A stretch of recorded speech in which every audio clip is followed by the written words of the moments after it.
নমস্কার বন্ধুরা, আজকে আবারও চলে এসেছি রান্নাঘরে। আর আজকের আমার ঘরে রান্না করার জন্য বিশেষ কিচ্ছু নেই। তো আজকে রুটির সাথে একটা তরকারি করব সিম্পল। তো এখানে শুকনো শুকনো যা সবজি ছিল তাই নিয়েছি। এখানে দুপুরবেলার একটু আলু সিদ্ধ ছিল, সেটা ব্যবহার করছি। এখানে আলুটা দিলেও হয়, না দিলেও হয়।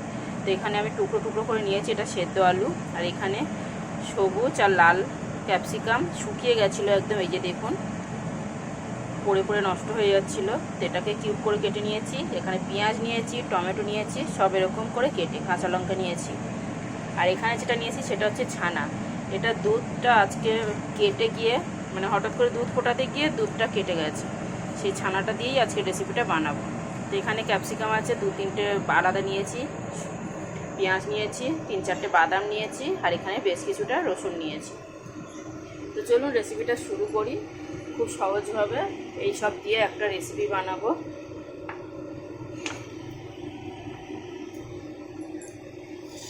এখানে একটু কড়াইতে তেল দিয়ে দিয়েছি। এবার এই সব মশলাগুলো আমি ভেজে নেব হালকা করে।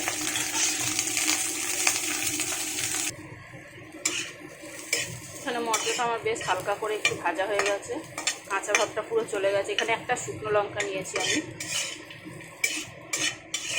ঝালটা নিজেদের পছন্দ মতো ব্যবহার করবেন, খুব বেশি এখানে ঝাল ব্যবহার করব না আমি। এবার এটাকে একটু ঠান্ডা করে এর মধ্যে আরও অন্য মশলা দিয়ে আমি মিক্সিতে বেটে নেব। এখানে কড়াইতে আরও একটুখানি সামান্য তেল দিয়ে দিয়েছি। এবারে আমি এই সব সবজিগুলোকে একটু ভেজে নেব, ভেজে নামিয়ে রাখবো।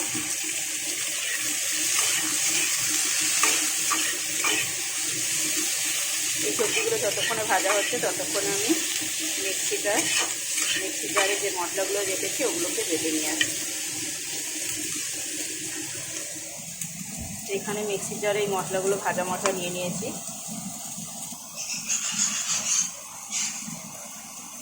এখানে দিয়ে দিচ্ছি হলুদ গুঁড়ো, সামান্য একটু লঙ্কার গুঁড়ো, ধনে গুঁড়ো, জিরে গুঁড়ো, আর এবারে দিয়ে দেবো এর মধ্যে দই। প্রায় 3-4 চামচ মতো আমি এখানে দই দিলাম। এবার এটাকে আমি মিক্সিতে ঘুরিয়ে নিয়ে আসবো। এখানে সবজিগুলো আমি বেশ হালকা করে ভেজে নিয়েছি, একদম মচমচে আছে। এবার এটাকে নামিয়ে নেব, নিয়ে হালকা একটু ফোড়ন দেব।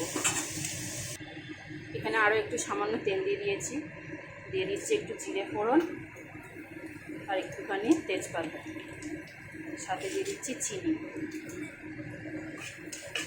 এখানে আমার মশলাটা খুব বেশি কষাবার দরকার হবে না, সেহেতু আমার মশলাটা ভাজা আছে। শুধু একটু মশলাটা হালকা করে কষিয়ে নেব।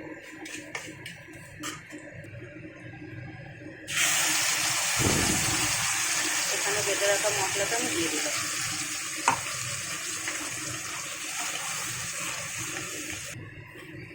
মশলাটা বেশ সুন্দর করে একটু কষিয়ে নিয়েছি, বারবার নাড়াচাড়া করতে হবে। যে বাদাম আর দই আছে, তো বেশ কিছুক্ষণ আমি কষিয়ে নিয়েছি। এই যে দেখুন কত সুন্দর হয়েছে। এখন এখানে ভেজে রাখা সবজি আর সেদ্ধ আলুটা আমি দিয়ে দিলাম। এটাকেও দিয়ে একটুখানি কষিয়ে নেব। এটা খুব সুন্দর একটা সিম্পল রেসিপি, কিন্তু দারুণ টেস্টি হয়। রুটি পরোটা খাওয়ার জন্য তো একদম বেস্ট। হালকা গ্রেভি রাখলে পোলাও টোলাও খুব সুন্দরভাবে খাওয়া যাবে। এখন এখানে দিয়ে দেবো টেস্ট অনুযায়ী নুন।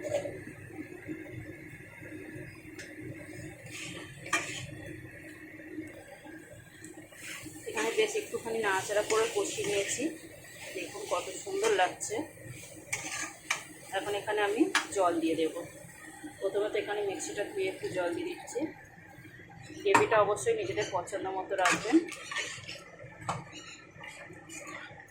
যেহেতু সেদ্ধ আলু আমি কিছুক্ষণ ফুটিয়ে নেব, তাই একটু পরিমাণ মতো জল দিচ্ছি, না তো আলুর মধ্যে কিছুই ঢুকবে না। এবার এখানে দেওয়ার আছে মেন জিনিসটা, যেটা হচ্ছে ছানা। আমাদের ছানাটা কেটে গেছিলো, মানে যে ছানার রেসিপিটা আমি আজকে করছি।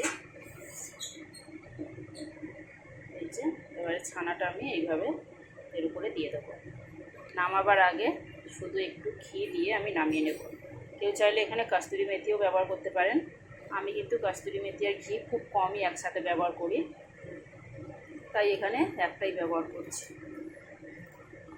এবার একটু ঢাকা দিয়ে ফুটিয়ে নেব ভালো করে।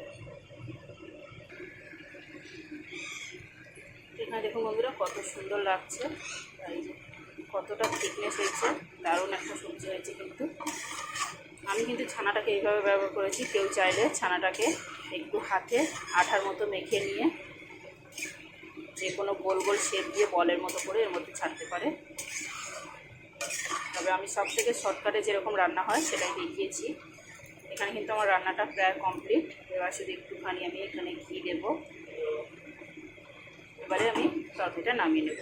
তো আজকের রেসিপিটা কেমন লাগলো বন্ধুরা অবশ্যই একটা লাইক কমেন্ট শেয়ার করে আমাকে জানাবেন। ভালো লাগলে আমার চ্যানেলটাকে সাবস্ক্রাইব করতে ভুলবেন না। আর বন্ধুদেরকে অবশ্যই অনেক অনেক ধন্যবাদ আমার পাশে থাকার জন্য, আমার ভিডিও দেখার জন্য। তো টাটা বন্ধুরা।